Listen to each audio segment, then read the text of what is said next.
Welcome back to Cash Flow Conversations. This is day 18 out of 30 for my capital raising journey. It's been going very, very well so far. Had a great 4th of July. Lit off a lot of fireworks. It was very, very, very spectacular. Quite frankly, I think I turned into a kid on the 4th of July just because I like it so much. So anyway, that's neither here nor there because the topic of conversation is going to be SEC compliance, the Securities and Exchange Commission.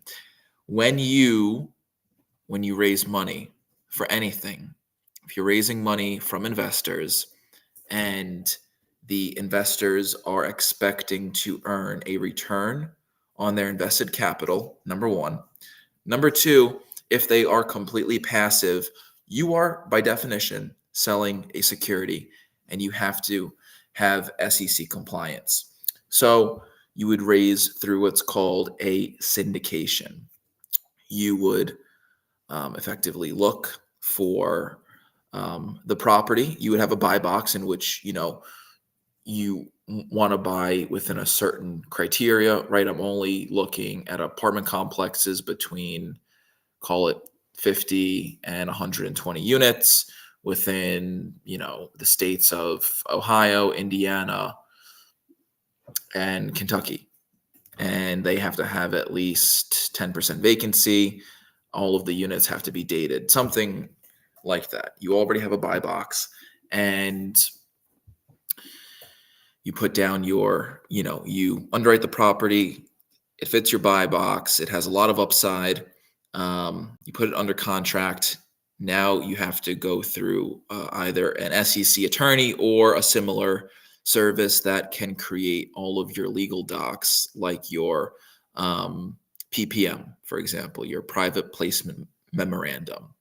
So if you are raising money to buy real estate, you are selling a security and you have to be in compliance with the Securities and Exchange Commission. And you can raise through a few types of vehicles, but the two most popular ones are a 506C offering and a 506B offering. A 506B offering means that you can raise from accredited and non-accredited investors. And by definition, an accredited investor makes $200,000 a year for the past 2 years, or they make $300,000 with them and their spouse, or they have a net worth of $1 million outside of their primary residence, or they hold a certain type of securities license, or they have raised $5 million in an SPV, a special purpose vehicle. There's a few other definitions for an accredited investor, but that's the four main type of criteria, at least that I've seen, to qualify as an accredited investor. So with a 506B offering, you can raise from both accredited and non-accredited investors. You cannot market it publicly, and you have to have a pre-existing relationship with the people that you are raising from. And lastly, you can raise from 35 non-accredited investors and an infinite number of accredited. And then you have a 506C offering, which means that you can market it publicly. You don't have to have a pre-existing relationship with the investors. But wait, I'm sorry. I just lost my train. I just lost my train of thought.